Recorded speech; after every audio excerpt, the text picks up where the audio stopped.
La grande équation.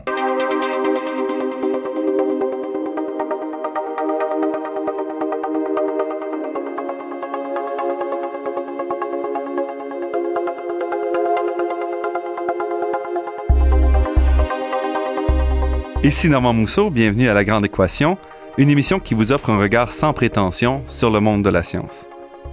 Dans le cadre de l'Année internationale de la chimie, nous vous proposons 4 émissions sur ce thème afin de traiter des importantes contributions de la chimie à notre société, mais aussi de certains échecs et des défis qu'elle devra nous aider à relever au cours des années à venir. Aujourd'hui, nous recevons André Charette, professeur de chimie et titulaire de la chaire de recherche du Canada sur la synthèse stéréosélective des molécules bioactives. André Charette a reçu de nombreux prix et distinctions, dont la bourse Stacy du CRSNG et le prix Urgell Archambault de l'ACFAS. Il est également membre de la Société royale du Canada depuis 2007. C'est quelqu'un qui a énormément contribué à la chimie organique et ce sera justement le thème de l'émission aujourd'hui. Nous essaierons de voir quel a été le rôle et quelles sont les principales contributions de la chimie organique à notre société depuis une centaine d'années.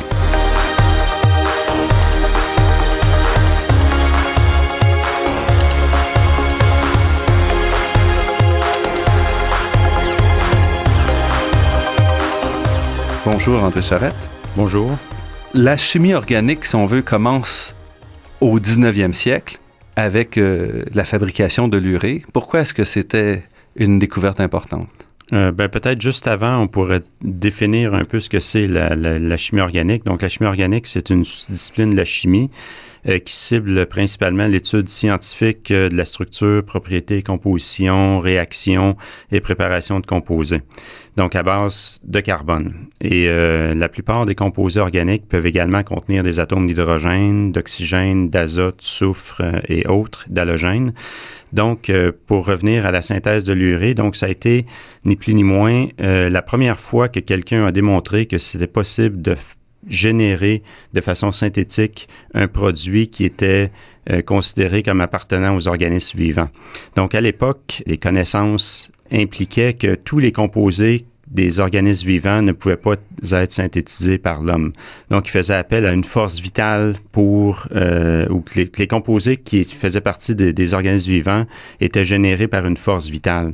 Donc, les gens ne pensaient pas que c'était possible de faire des molécules en utilisant des composés simples. Donc, dans le cas de Friedrich Wöhler, donc qui fut le premier à synthétiser ou à produire l'urée, il a d'abord synthétisé l'acide cyanique, qui est vraiment une molécule toute simple, qu'il a converti en sel d'ammonium et sous l'effet de chauffage, le cyanate d'ammonium a été converti en urée. Et donc, il a corroboré la structure de l'urée avec la version biologique, si on veut, qui est présente dans l'urine. Et ça a été vraiment la première synthèse d'un produit issu d'un organisme vivant. Et avec ça, donc, on mettait, si on veut, à mort le principe de la force vitale. Exactement. C'est pour la première fois, ils ont démontré que la force vitale, en réalité, c'était inexistant et qu'on pouvait possiblement ou envisager être capable de préparer tous les composés organiques.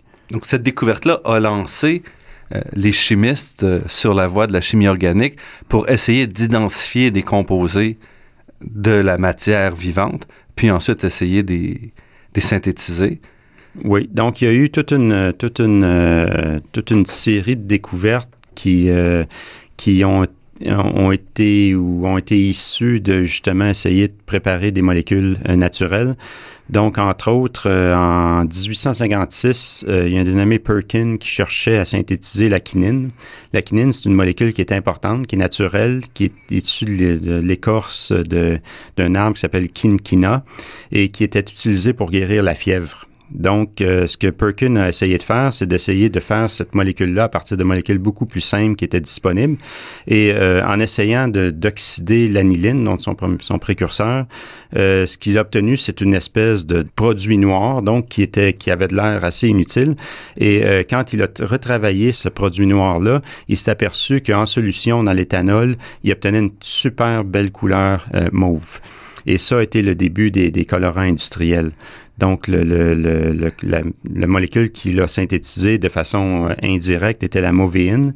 Movéine qui a été ensuite utilisée pour comme teinture pour teinturer la soie et les autres textiles. Donc, à partir de 1856, c'est l'entrée de la chimie synthétique dans le monde industriel. Exactement. Parce que là, avec l'arrivée de la movine, puis ensuite, il y a plein d'autres colorants artificiels qui sont développés, on tue souvent l'industrie naturelle parce qu'on arrive avec des produits de meilleure qualité, des produits qui sont plus stables et des produits qui sont beaucoup moins chers à produire. Oui, et dans lesquels on peut, en modifiant la structure, modifier les propriétés de ces molécules-là.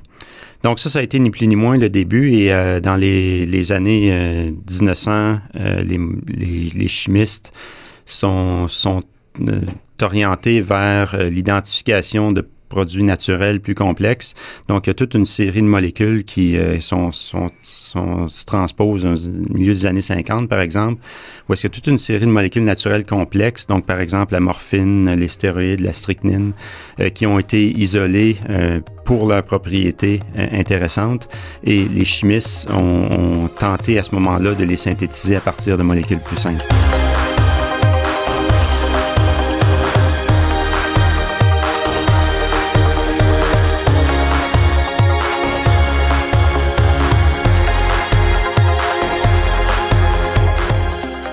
Ici Normand Mousseau, vous écoutez La Grande Équation.